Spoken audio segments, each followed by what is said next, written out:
अस्सलाम वालेकुम नाजरीन, आप देख रहे हैं प्रोग्राम रियासत और अवाम और मैं हूं मारिया जदू। नाजरीन, सैलाब की तबाहकारियां जारी हैं। हलाकतों की तादाद 1191 हो चुकी है।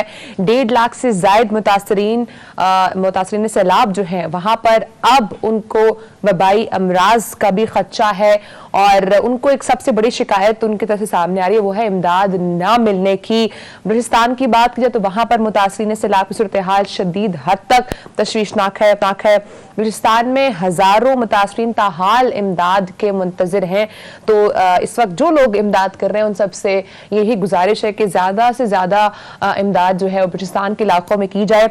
सिंध और जनूबी पंजाब में भी हर आए रोज़ नुकसानात बढ़ रहे हैं। तो सैलाब की तबाहकारियां नाज़रीन जारी हैं। इस हवाले से जितना ज़्यादा आप लोग डोनेट कर सकते हैं वो ज़रूर कीजिएगा। आगे बढ़ते हैं नाज़रीन, वज़ीर आज़म शहबाज शरीफ साहब का कारकान सूबाई कौमी असम्बली से खिताब, उसके हवाले से बात करेंगे। वज़ीर आज़म शहबाज शरीफ साहब ने इमरान खान साहब पर तनकीद के निश्तर चलाए हैं। वज़ीर आज़म साहब कहते हैं कि IMF प्रोग्राम के लिए हमें नाक से लकीरें निकालनी पड़ी और उन्होंने मजीद भी बातें की। उन्होंने कहा है कि हमें हुकूमत संभाले 4 माह का अरसा गुजर चुका है और ये एक मखलूत हुकूमत जो पाकिस्तान भर की नुमाइंदगी करती हुई जमातें इसमें मुश्तमिल हैं। उन्होंने इस हवाले से भी बात की। उन्होंने एक बहुत बड़ा ऐलान भी किया है। उन्होंने कहा है कि जो 300 यूनिट इस्तेमाल करने वाले बिजली के यूनिट इस्तेमाल करने जो सारिफीन हैं उनको फ्यूल एडजस्टमेंट चार्जेस से इस्तिस्ना दिया जाएगा। एक बहुत बड़ा ऐलान सामने आया, उसके हवाले से उन्होंने बात की है और IMF के प्रोग्राम के हवाले से बात की। सब्सिडी के ऊपर बात की, जब इमरान खान साहब की हुकूमत में सब्सिडीज दी गई थी उस हवाले से शहबाज शरीफ साहब ने बात की। उन्होंने ये भी कहा कि इमरान खान साहब ने टांग पर टांग रखने के सिवा कुछ नहीं किया है और उन्होंने इसी हवाले से ये भी कहा है कि तेल माफिया के हवाले से उन्होंने बात की है कि इमरान खान साहब के दौर में तेल माफिया था वो अरूज पर था और उन्होंने ये भी कहा कि इमरान खान साहब को एक इदारे ने पाला पोसा। इस हवाले से प्रोग्राम में बात करेंगे। इन तमाम मामलात पर शेख रशीद साहब ने रद्द-ए-अमल दिया और वो ये कह रहे हैं कि आज की जो शहबाज शरीफ साहब की तकरीर थी वो एक इलेक्शन मुहिम का आगाज थी। अब इस पर बात करेंगे क्या जो आज तकरीर थी शहबाज शरीफ साहब की वो वाकई में क्या इलेक्शन मुहिम का आगाज थी या नहीं, उस पर भी प्रोग्राम में बात करेंगे। उसके साथ साथ प्रोग्राम में नाज़रीन हम बात करेंगे आज जो खातून जज और पुलिस अफसर को धमकियां देने के केस के हवाले से समाअत हुई उस पर इमरान खान साहब को अबूरी जमानत में जो है वो तौसीह कर दी गई है। वफाकी हुकूमत ने नाब तरामीम के खिलाफ इमरान खान की दरखास्त खारिज करने की इस्तदा कर दी थी। इस हवाले से बात करेंगे और इसके साथ साथ बात करेंगे नाज़रीन कि इमरान खान साहब इलेक्शंस पर बाजिद क्यों हैं और जो इस वक्त मौजूदा सियासी कशीदगी है इस तमाम सूरत हाल में इजाजुल हक साहब की इमरान खान साहब से जो अहम मुलाकात हुई है उसमें क्या कुछ डिस्कस हुआ है वो हम इजाजुल हक साहब से पूछेंगे। वो इंशाल्लाह प्रोग्राम में ज्वाइन भी करेंगे। सैलाब की सूरत हाल के साथ साथ नाज़रीन जो इस वक्त सियासी कशीदगी है वो कहाँ जाती हुई दिखाई दे रही है उस पर बात करेंगे। प्रोग्राम का आगाज करूंगी नाज़रीन में मौजूद है सीनियर सहाफ़ी तजियाकार अनवर रज़ा साहब। प्रोग्राम में सियासी मामलात पर तो बात करेंगे लेकिन उससे पहले मैं चाहूंगी थोड़ा सा हमें जो सैलाब की तबाहकारियां हैं उसके हवाले से डिटेल्स शेयर कर दें कि इस वक्त सिचुएशन कहां पर है और मजीद कितनी हेल्प की ज़रूरत है अभी। शुक्रिया मारिया। हमने अपने पहले जो शोज़ थे उनमें ये कहा था कि जब सैलाब का पानी उतरेगा उस वक्त हमें सही अंदाज़ा होगा नुकसानात का भी और बीमारियों का भी। आपने देखा कि जहाँ जहाँ सैलाब का पानी गुजरा है वहाँ वहाँ पर वो अनगिनत जो कहानियाँ हैं वो छोड़ चुका है। अब वहाँ पर जो बच्चे बूढ़े नौजवान ख़वातीन हैं उनमें बीमारियाँ बढ़ती जा रही हैं। हमने तो पहले ही कहा था कि वहाँ पर मेडिसिन की ज़रूरत है लेकिन इससे मायूस होने की कतन कोई ज़रूरत नहीं क्योंकि वफाकी और सूबाई हुकूमतें भी काम कर रही हैं और सबसे बढ़कर आर्मी चीफ जो हैं वो तमाम इलाकों का ख़ुद दौरा कर रहे हैं और वज़ीर आज़म शहबाज शरीफ जो है वो भी इन्हीं सैलाब ज़दगान से बात भी कर रहे हैं, उनका विज़िट भी कर रहे हैं और इससे जो एडमिनिस्ट्रेशन है ज़िले उनको ये मैसेज मिलता है कि उन्होंने दुरुस्त काम करना है और उन्होंने अपने जो लोग हैं उन मुसीबत में इस वक्त घिरे हुए उनको इस मुसीबत से निकालना है और उसके लिए उन्हें हंगामी बुनियादों पर काम करने की ज़रूरत है। डेफिनेटली इंफ्रास्ट्रक्चर तबाह हुआ है और हमारी ज़राअत को नुकसान पहुंचा है। हमारी जो जानी माली नुकसान है वो खासा है। हमारे जो माल मवेशी थे वो बहुत ज़्यादा उसको नुकसान हुआ है। हमें इस सारे नुकसान के साथ साथ जो इम्पॉर्टेंट चीज़ है वो ये है कि वहाँ इंसानी ज़िंदगी जो है उसको हमने बहाल करना है और हमने इंसानियत को बहाल करना है, हमने लोगों की ज़िंदगी को बचाना है। और इसलिए मुमकिन है कि जब हम सब सियासी इख्तलाफात को नज़रियात को एक तरफ रखेंगे और हमें एक कौम होकर एक पेज पर आने की ज़रूरत है। हकीकी मायनों में हमें अब ये किरदार अदा करने की ज़रूरत है क्योंकि मुल्क की तारीख में 30 साल में पहली मरतबा इतना बड़ा डिज़ास्टर आया और पाकिस्तान के वसाइल इतने नहीं कि वो इस डिज़ास्टर का अकेले मुकाबला कर सके, और ना ही हमारी सूबाई और वफाकी हुकूमत में इतनी कैपेसिटी है, और ना ही हमारा ऐसा कोई मैकेनिज़्म है। हमारे आप इदारे देखिए डिज़ास्टर मैनेजमेंट के, वो तो कहीं भी नज़र नहीं आते। हालांकि होता यह है कि तरक्की याफ्ता ममालिक में या तरक्की पजीर ममालिक में भी आपको कोई भी जो कुदरती आफत आती है उससे पहले इन्फॉर्म कर दिया जाता है। हमारे यहाँ तो ये पता ही नहीं होता। अब इसकी तोजीहात जो है वो मुख्तलिफ सियासतदान अपनी अपनी सियासत की वजह से करते हैं कि अगर यहाँ पर डैम्स बन जाते तो शायद ये तबाही इतनी ना होती। तो भाई डैम्स बनाना हमारा काम तो नहीं था। आपको डैम्स बनाने के लिए तमाम जो सियासी जमातें हैं उनको एक पेज पर लेने की ज़रूरत थी। सबसे बड़ी बात उस वक्त ये मुमकिन था, अब बड़ा मुश्किल दिखाई देता है हमें कि मुशर्रफ साहब के दौर में डैम बन सकते थे, लेकिन वहाँ वो भी सियासत की नज़र हो गए और डैम नहीं बन सके। अब इमरान खान साहब को भी एक अच्छा मौका था, KPK में उनकी हुकूमत थी और उनका वहाँ पर इन्फ्लुएंस भी बहुत ज़्यादा है पॉलिटिकली, वो डैम बना सकते थे, लेकिन वो अब ये उधर पेश करते हैं कि मुझे काम ही नहीं करने दिया गया। तो इस तरह बाकी जो पोलिटिकल पार्टीज़ के हेड्स हैं वो भी यही कहते हैं कि हमें डैम्स बनाने चाहिए थे। तो भाई डैम्स बनाना आपका काम था, आपको आइंदा 20 साल तक सोचना पड़ेगा हमें इस कौम को आगे लेकर चलना कैसे है। हमें 20 साल आगे की पॉलिसीज मुरतब करना पड़ेगी, तरतीब देना पड़ेगी। लेकिन हम तो अभी इन्हीं जो हमारी जो घिसी पिटी पॉलिसीज हैं उन्हीं के गिर्द घूम रहे हैं, और जितना हमारे इदारे एफिशिएंट है वो भी आपको पता है। जब भी खुदा न खास्ता मुल्क में कोई कुदरती आफत आती है तो अवाम ही साथ खड़े होते हैं। अलबत्ता मैं एक बात यहाँ पर जरूर करूंगा, हमारी जो पाक फौज है और जो सिविल एडमिनिस्ट्रेशन है, पुलिस है, इस वक्त सबसे वो कम से कम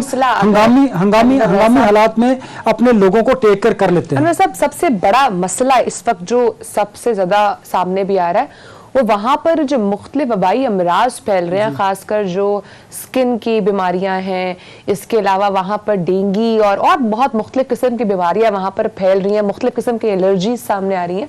सो इसका भी तो कोई ना कोई हल निकालना है। ठीक है, फूड वहाँ पर पहुँचाया जा रहा है और भी मुख्तलिफ एक्टिविटीज़ में उनको रेस्क्यू भी किया जा रहा है, बट जो इस वक्त वहाँ पर बीमारियाँ फैल रही हैं उसको कौन कैटर कर रहा है, उसके लिए क्या स्ट्रैटेजीज हुकूमत यूज़ कर रही है? देखिए मारिया, ये तो गवर्नमेंट को पता है कि जब पानी उतरना था तो ये बीमारियां लामहल्ला फैलनी थी। अब उसमें अच्छी बात ये है कि जो हमारे रज़ाकाराना तौर पर डॉक्टर्स और पैरामेडिकल स्टाफ है उन्होंने खुद को अपने बहन भाइयों को किया है, और वो खुद अब जो रिमोट एरियाज़ हैं वहाँ पर दूर दराज इलाकों में जाने के लिए तैयार हैं। मेडिसिन बड़ी तादाद में मौजूद है, वो लोगों तक पहुँचाई जा रही है, लेकिन उससे ज़्यादा अब वहाँ पर तमाम इलाकों में मेडिकल कैंप्स लगने की ज़रूरत है।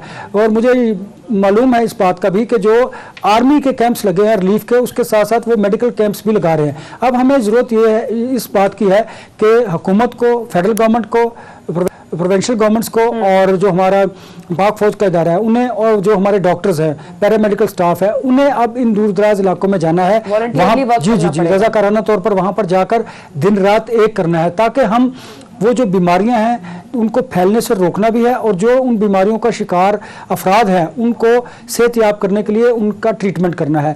तो मैंने देखा है कई फुटेजेस में भी, और गवर्नमेंट भी कोशिश कर रही है, स्पेशली पाक फौज भी और जो सिविल इदारे हैं वो भी कोशिश कर रहे हैं, जो रिफाई इदारे हैं वो भी, कि हम ज़्यादा से ज़्यादा मेडिसिन जो है वो इन इलाकों में लेके जाएँ। उसके साथ साथ जो पैरामेडिकल स्टाफ है, जो डॉक्टर्स हैं, वो भी रज़ाकाराना तौर पर इन जगहों पर उन्हें जाना चाहिए, और वो जा भी रहे हैं, क्योंकि ये डिज़ास्टर है और इस डिज़ास्टर में हम सबको एक कौम के तौर पर सामने आना है, हमें हर फर्द तक पहुंचना है।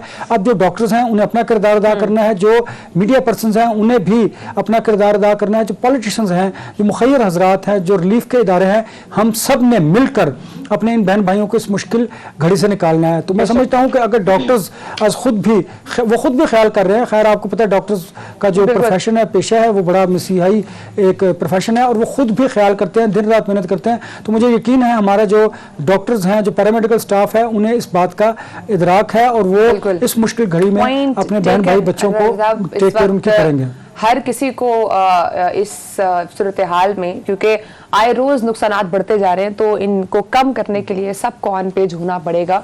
ब्रेक का टाइम है नाज़रीन, ब्रेक के बाद हम बात करेंगे। एक तरफ तो सैलाब की तबाहकारियां जारी हैं, लेकिन उधर सियासी मामलात भी नहीं संभल रहे हैं। सियासत में हर सियासतदान एक नए लेवल की मंतक जो है वो करता हुआ दिखाई दे रहा है। ब्रेक के बाद हम सियासी कशीदगी के ऊपर बात करेंगे, साथ ही रहेगा। वेलकम बैक नाज़रीन। आज वज़ीर आज़म शहबाज शरीफ साहब ने जो है वो कौमी और सूबाई असम्बली के अरकान से खिताब किया है, उसमें मुख्तलिफ बातें उन्होंने की हैं।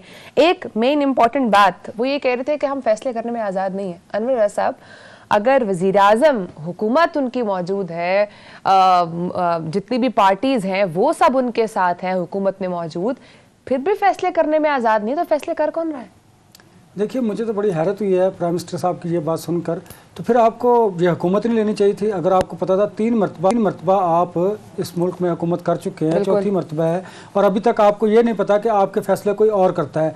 ये तो आपने चार्जशीट फ्रेम कर दिया किसी पर, आपको इसका जवाब देना पड़ेगा। फिर फैसले करता कौन है? डेफिनेटली इत्तेहादी जमातें हैं सारी। आप फिर बताइए, क्या ये सिर्फ लूली लंगड़ी जमहूरियत है जिसकी आप बात करते हैं? तो फिर मुझे बताइए, फैसले इस मुल्क के करता कौन है? अगर आपको नहीं पता तो आम कॉमन मैन को कैसे पता होगा? फिर अब जब इस पे मीडिया में डिबेट होती है हमारी, तो फिर इस पे ये कहा जाता है कि आप गद्दार हैं, आप हमारी लड़ाई करवाना चाहते हैं। तो जब आप खुद इस तरह की लूज टॉक करेंगे, आप एक अहम मुद्दे पर बैठे हुए हैं और आप ये बात करेंगे कि जी हमारे फैसले कोई और करता है, तो फिर मेरा ख्याल है कि आपको मनसब पर नहीं बैठना चाहिए। वज़ीर आज़म शहबाज शरीफ साहब को डर है या कहीं ब्लैकमेल हो रहे हैं इत्तेहादियों से या किसी से कि फैसले नहीं कर पा रहे हैं, या वजह कुछ और है? देखिए मारिया, जब आपकी इत्तेहादियों के साथ गवर्नमेंट होती है ना, तो डेफिनेटली आप ब्लैकमेल तो होते हैं, लेकिन इस वक्त सिचुएशन ये नहीं है। फैसले करने में आज़ाद नहीं है। इसका मतलब है कि शहबाज शरीफ साहब की डोरियां कहीं और से हिल रही हैं। शायद इसकी निशानदेही इमरान खान साहब भी कर रहे हैं। आज शहबाज शरीफ साहब भी मुझे बड़े बेबस दिखाई दिए हैं ये गुफ्तगू करते हुए। लिहाजा मैं समझता हूँ कि सियासतदानों को बात करते हुए सोच समझ कर बात करनी चाहिए और उन्हें ख्याल करना चाहिए कि उनकी इस गुफ्तगू से मुस्तकबिल में उन्हें कोई परेशानी का सामना करना पड़ सकता है। फिर अवाम बेचारे जो ये समझते हैं कि हम हमारे वोटों की वजह से प्राइम मिनिस्टर बनते हैं या मेंबर पार्लियामेंट मुंतखब होते हैं, तो वो एतमाद खत्म हो जाता है। फिर लोग भी ये क्वेश्चन पूछते हैं, हम जैसे लोग भी ये पूछते हैं कि फिर बताइए कि फिर फैसला कौन करता है, तो फिर इसका जाता कहाँ है? अगर वाकई के वोट के जरिए कायम होने वाली हुकूमत के फैसले कोई और करता है, तो मैं समझता हूँ कि ये फिर जमहूरियत तो नहीं है। फिर जमहूरियत के दावेदारों को शायद खुद ये उन पर सवालिया निशान है कि वो इस बात का जवाब दें।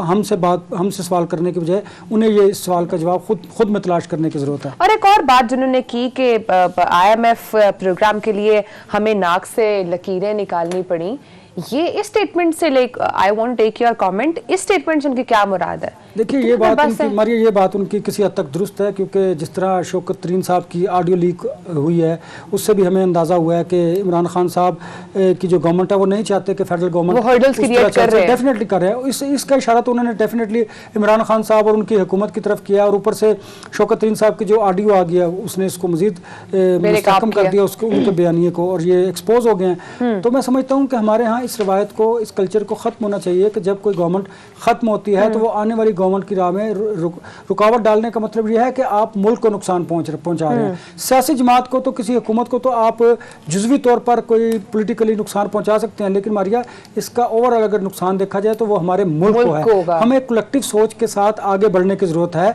मैं तो ये देखिए, अगर इमरान खान अच्छे काम कर रहा है तो मैं समझता हूँ शहबाज शरीफ साहब की हुकूमत को उनकी पॉलिसीज को कंटिन्यू करना चाहिए, और अगर शहबाज शरीफ अच्छे काम कर रहे हैं तो इमरान खान साहब को, उनकी हुकूमत को, कोई भी हुकूमत हो, उनको कंटिन्यू करना चाहिए उनकी अच्छी चीजों को, अच्छी पॉलिसीज को। लेकिन आज तो जो पूरी खिताब था अनवर साहब, उसमें तो हमने एक ही चीज देखी है थ्रू आउट हिज स्पीच कि इमरान खान साहब पे तनकीद थी और चार्जशीट थी, ये कर दिया, वो कर दिया, ऐसे हो गया, वैसे हो गया। जो तनकीद इमरान खान साहब पर होती थी कि इमरान खान साहब मुल्क की मसाइल को छोड़कर उन पर तनकीद करते, आज शहबाज शरीफ साहब वही कर रहे हैं, कुछ फर्क नजर नहीं आया। देखिए, ये इमरान खान साहब का काम बड़ा आसान खुद कर रहे हैं। हुकूमतों का काम लड़ाई लड़ना नहीं होता, उन्हें अपोजिशन को सियासत के साथ, हिकमत के साथ, तदब्बुर के साथ बिल्कुल एंगेज करना होता है। ना तो आप इमरान खान साहब को एंगेज कर रहे हैं, बल्कि जो उनका बयानिया है शायद आप उसको भी तकवीत दे रहे हैं। हुकूमत का काम होता है परफॉर्म करना, डिलीवर करना। महंगाई आसमान को छू रही है, आप उसकी तरफ तवज्जो नहीं दे रहे। बिजली कितनी महंगी है, अब आपने उनको 300 यूनिट कम करके फ्यूल एडजस्टमेंट को, ये कौम पे एक बहुत बड़ा एहसान कर दिया आपने। अभी भी लोग महंगाई की चक्की में पिस रहे हैं, बिजली के बिल अब भी अदा नहीं किए जा रहे। पेट्रोल महंगा हो गया, दुनिया भर में पेट्रोल सस्ता हो रहा है, आप इसको महंगा कर रहे हैं। आप आवाम को तो रिलीफ दीजिए। चलिए, आप क्या प्राइम मिनिस्टर, मैं समझता हूँ कि क्या प्राइम मिनिस्टर को मुझे बताइए कि प्राइम मिनिस्टर को ये ज़ेब देता है कि वो कोई अपोजिशन लीडर के बारे में गुफ्तगू करते रहे? आप अपनी परफॉर्मेंस को बेहतर कीजिए। इमरान खान साहब पे जब भी उनको कहा जाता है कि आप आकर बैठे हैं एक पेज पर किसी मसले पर बात करते, वो कहते हैं भाई इलेक्शन की डेट अनाउंस करेंगे तो हम बात करेंगे। तो इस केस में तो फिर इमरान खान साहब भी रिजिड है ना। हाँ, ये बात आपकी बिल्कुल दुरुस्त है। इस वक्त जो पाकिस्तान के हालात हैं, सैलाब की तबाहकारियाँ हैं, इमरान खान साहब इलेक्शन कमीशन पर ट्रस्ट नहीं करते। आप मुझे बताइए, इस वक्त ये इलेक्शन का साल हो ही नहीं सकता। मुल्क भर में सैलाब आया हुआ है, उन जगहों पे आपने कैसे इंतखाबात करवा लेने हैं? लोग महंगाई की चक्की में पिस रहे हैं, मर रहे हैं। बड़ी मुश्किल से मिन्नतें कर कर के, एड़ियाँ रगड़ रगड़ के इस हुकूमत को IMF की ये किस्त मिली है। ये अपनी जगह पर बात दुरुस्त है। तो मुझे बताइए, इलेक्शन हल नहीं है इस वक्त मामले का। इस वक्त मैं समझता हूँ कि इकॉनमी को स्टेबल, मारिया, इकॉनमी को स्टेबल करना ठीक है और सियासी इस्तेहकाम पैदा करना इस वक्त मुल्क में इम्पोर्टेंट है सबसे ज्यादा। लेकिन साहब, शेख रशीद साहब तो ये कह रहे हैं कि आज की तकरीर शहबाज शरीफ साहब की जो है वो इलेक्शन मुहिम की तैयारी है, उनको तो इलेक्शन होता दिखाई दे रहा है। तो फिर ये किस किस्म के इलेक्शन की बात कर रहे हैं शेख रशीद साहब? आप तो कह रहे हैं इलेक्शन हो नहीं सकता। देखिए, हमने ग्राउंड रियलिटीज़ को देखना है। शेख रशीद साहब ऐसी गुफ्तगू करते हैं जिससे मीडिया उनकी तरफ तवज्जो करे, और वो इस तरह की गुफ्तगू जानबूझ कर करते हैं ताकि एक तो अट्रैक्शन हासिल कर सके, पहली बात। दूसरी बात, वो इसलिए ताकि जो उनके हरीफ हैं उनको वो इरिटेट कर सकें पॉलिटिकली। ऐसा होता है, आप बहुत सारे ऐसे बयानात दे देते हैं कि जिनका हकीकत से कोई ताल्लुक नहीं होता। आपने देखा बहुत सारी ऐसी, मैं अब एक बात करूँगा, ये पर्सनल हो जाएगी, मुनासिब नहीं लगता, कि शेख रशीद साहब ने बहुत सारी ऐसी गुफ्तगू की कि जो बाद में हमने देखा कि वो बिल्कुल उसके अपोजिट काम हुए हैं। तो शेख साहब इस तरह की गुफ्तगू करते हैं, इसे मेरा ख्याल है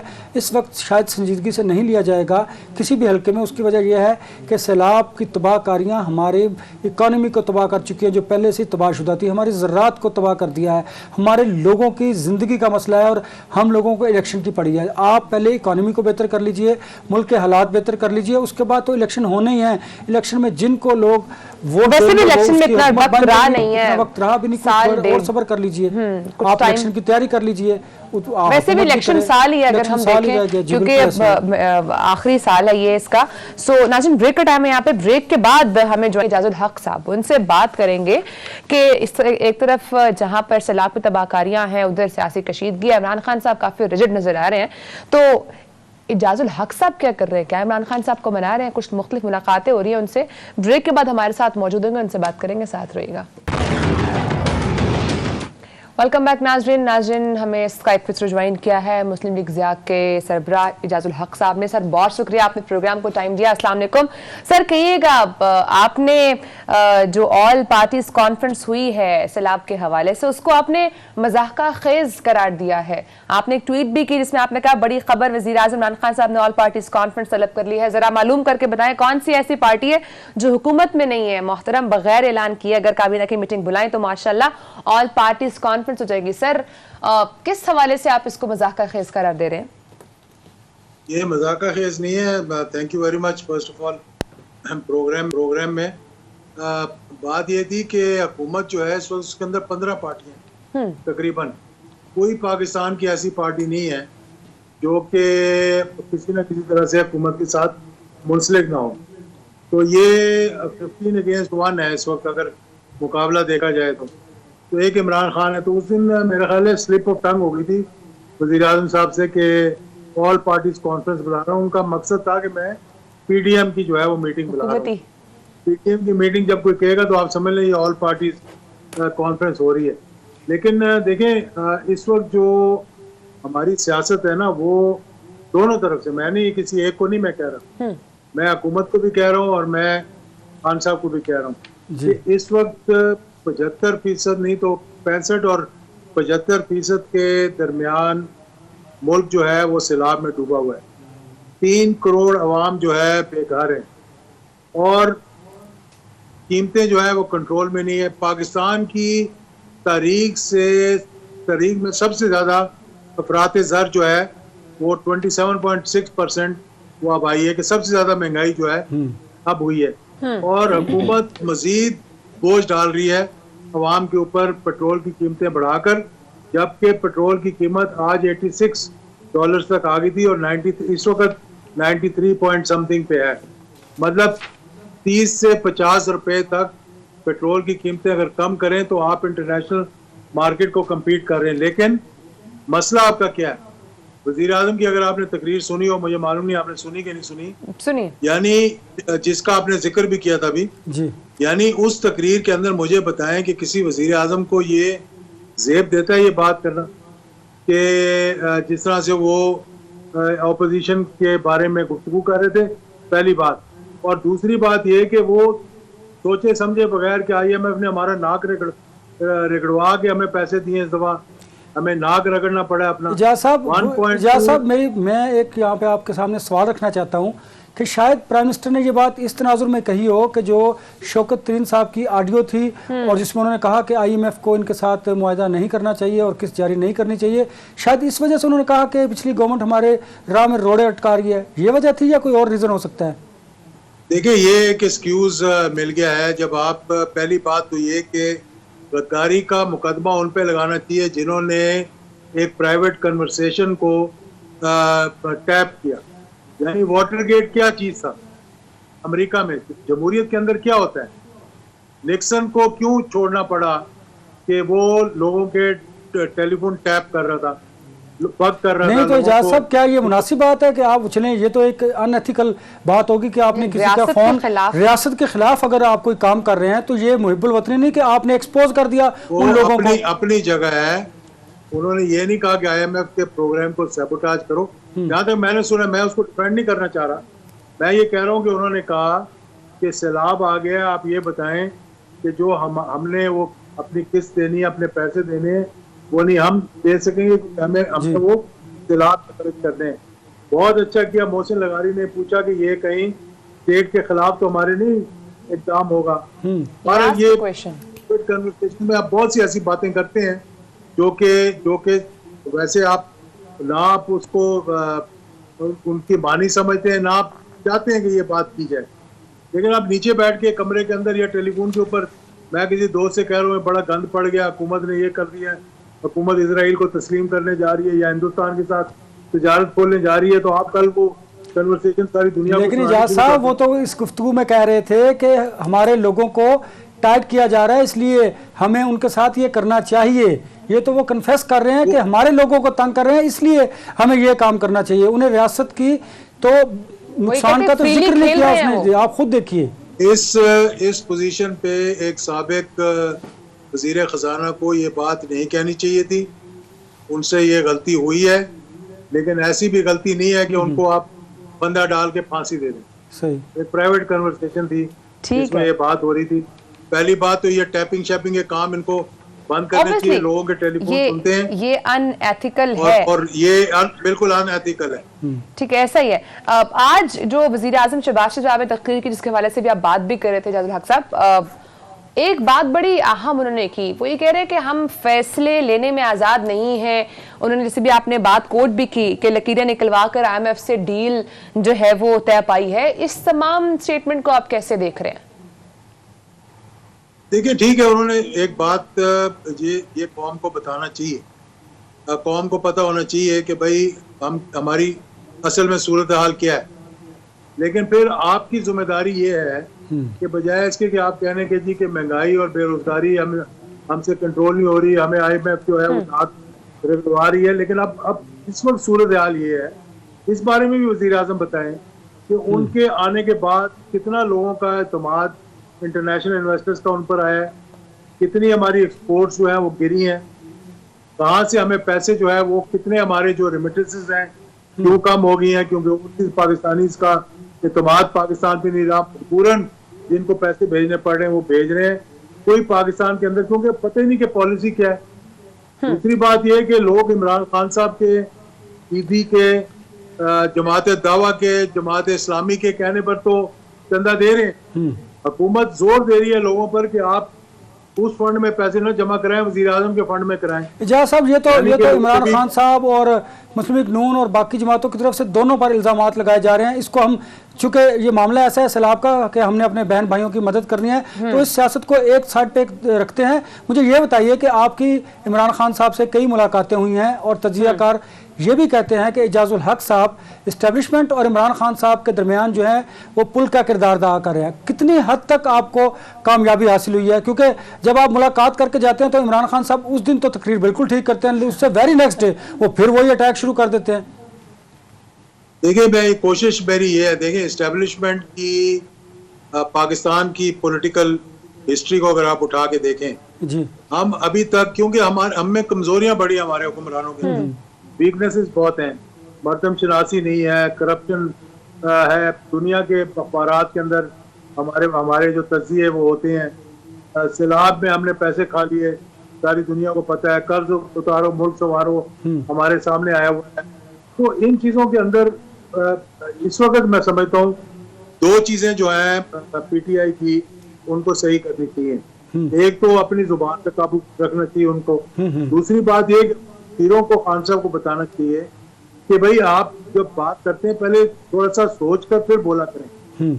यानी आज जो फवाद चौधरी साहब ने बात की है, और ये सारी चीजें रिफ्लेक्ट करती हैं इमरान खान साहब पे, क्योंकि वो नहीं देखते भाई आपकी क्या हैसियत है, वो तो देखते हैं कि आपका लीडर कौन है। बिल्कुल। यानी आप कह रहे हैं चीफ जस्टिस को कि इमरान खान आपसे क्यों माफी मांगे, आप इमरान खान से माफी। एजाज साहब, आपको मसालत आप लड़ाई करवा रहे हैं बजाय आपको इस सुलह में किस हद तक कामयाबी हुई है, यह मामला कहां पर रुका हुआ है, ये बताइए। इसमें एक ये भी ऐड करते हैं सर, ये भी बताइएगा कि इमरान खान साहब बार बार फौरी इलेक्शंस का मुतालबा करते हैं, क्या आप फिगर आउट कर सकें कि क्यों और किस हद तक इमरान खान साहब फौरी इलेक्शंस चाहते हैं? देखिए, वो बहुत ज्यादा कीन थे इलेक्शंस पे इनिशियली, और मेरा ख्याल है कि एस्टेब्लिशमेंट की भी सोच थी, हुकूमत को भी बावर करवा दिया गया था कि इलेक्शन करवा लिए जाएं। फिर चंद एक चीजें ऐसी हुई, कुछ जरदारी साहब ने बीच में अपना वो क्या कहते हैं हांडी में डोई हिला दी, क्योंकि आपने तो हमसे वादा किया था कि हमें 22 महीने के लिए लाए, पता नहीं वादा हुआ था कि नहीं हुआ था। उसके बाद फिर खान साहब ने को भी कन्वे किया गया कि आप लॉन्ग मार्च को थोड़ा सा डिले कर दें, उन्होंने भी डिले नहीं किया।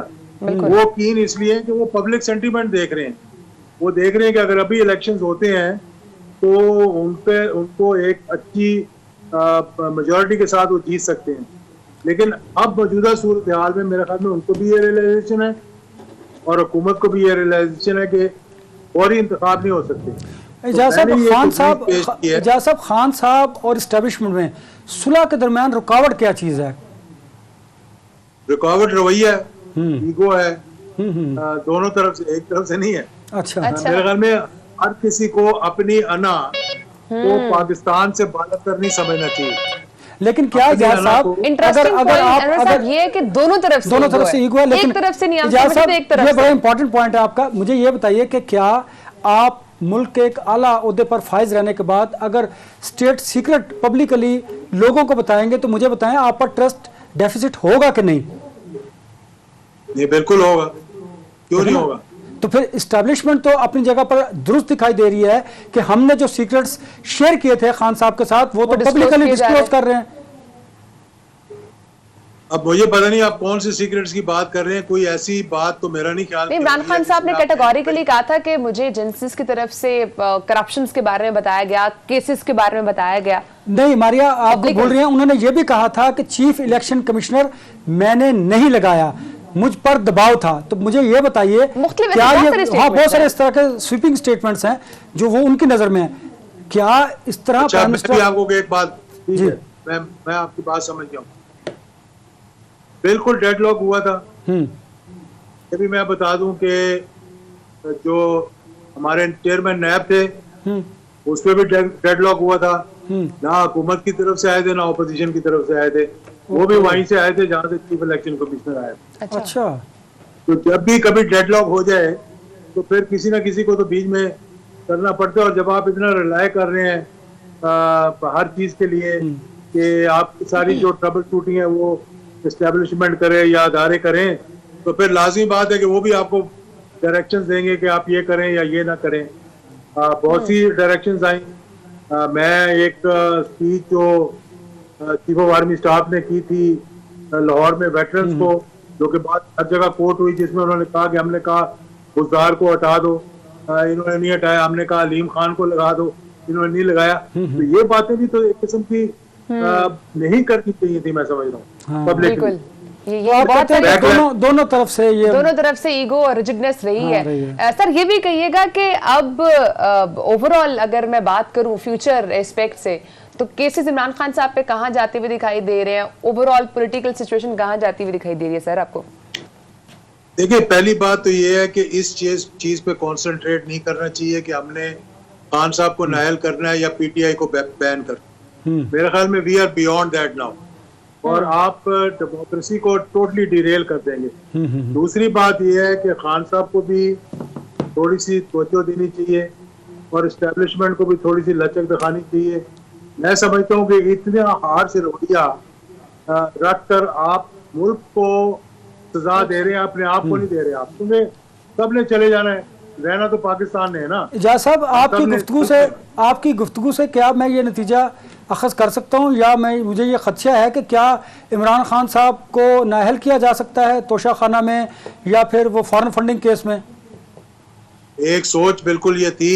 अच्छा। एक सोच अभी भी ये है, और मैं समझता हूँ कि हम उस लाइन को अब क्रॉस कर चुके हैं। अगर हमने ये करने की कोशिश की तो मैं समझता हूँ कि लॉन्ग रन में ये सही नहीं हो। ये पैगाम है आपका, ये आपका पैगाम है उन कुव्वतों को? नहीं, मेरा पैगाम आप सब पैगाम समझ लें। मैं तो सबको ये कहता हूँ कि किसी जमात को भी आपको नायल नहीं करना चाहिए। सही। मतलब जमात को नायल करना, पहले माजी को देखें ना। और नहीं तो फिर इजाज मुकदमा चल रहा है। इजाज साहब, फिर आप ये भी देखिए कि माजी में यूसुफ रजा गिलानी को तौहीन अदालत केस में नाअहल किया गया जब वो प्राइम मिनिस्टर ऑफ पाकिस्तान थे। नवाज शरीफ को एक ऐसे केस में नाअहल किया गया कि जो तनख्वाह उन्होंने वसूल ही नहीं की थी। जब आप माजी की मिसाल कोट करेंगे तो फिर मुस्तकबिल में भी तो उन मिसालों का असर होगा ना। देखिए, तनख्वाह लेना ना लेना ठीक है, उसमें ये कहा गया था कि तनख्वाह दी गई और नहीं ली गई, लेकिन उससे बियॉन्ड थी बहुत सी चीजें। पनामा आया था, उसमें एवन फील्ड का मसला था, उससे पहले जो है वो माफ कर दिया गया था, वो जो पेपर मिल का मसला था, हुदैबिया का मसला था। तो बहुत सी चीजें ऐसी थी। यहाँ पर कोई ऐसे इल्जाम तो नहीं है ना इन पे, कोई बगावत तो नहीं की, कोई मुल्क को तो नहीं बेचा, कोई रिश्वत तो नहीं ली, कोई करप्शन तो नहीं की। हाँ ठीक है, थोड़ी सी आपकी उलझन सी हो गई, आपके कोई खुराफात पैदा हो गया अक्टूबर में लास्ट ईयर, जिसकी वजह से एक इंफॉर्मेशन आ गया। अब मैं समझता हूँ कि दोनों तरफ से आपस में बैठकर एक तो मुलाकात होनी चाहिए। मुलाकात अगर हो जाएगी तो बहुत सी आइस जो है वो पिघल जाएगी। तो आप मुलाकात की कोशिश कर रहे हैं? आप मुलाकात मैं कोशिश कर रहा हूँ, मैं जहाँ भी ये बात कर सकता हूँ मैं ये बात करता हूँ। मेरी ये कोशिश है। मैंने खान साहब को भी ये कहा है कि आप अपना रवैया तब्दील करें, एस्टेब्लिशमेंट के साथ लड़कर पॉलिटिक्स पाकिस्तान में करने का कोई फायदा नहीं। उम्मीद है थिंग्स और मैं कहूँगा ये हालात बहुत बेहतर हो जाएंगे। मैं समझता हूँ इसमें हुकूमत को भी कोई घबराने की जरूरत नहीं है कि भाई अगर ये मिल लेंगे तो कोई बहुत बड़ी बात आ जाएगी। हुकूमत तो वैसे बहुत बेहतर हो सकते हैं। बहुत शुक्रिया मुस्लिम लीग ज़िया के सरबराह इजाजुल हक साहब। नाज़रीन हमारे साथ मौजूद थे। सर बहुत शुक्रिया, आपने प्रोग्राम दिया। प्रोग्राम का वक्त खत्म हो चुका है नाज़रीन, इंशाल्लाह आपसे अगले हफ्ते मुलाकात होगी। अपना ख्याल रखिएगा। अल्लाह हाफ़िज़।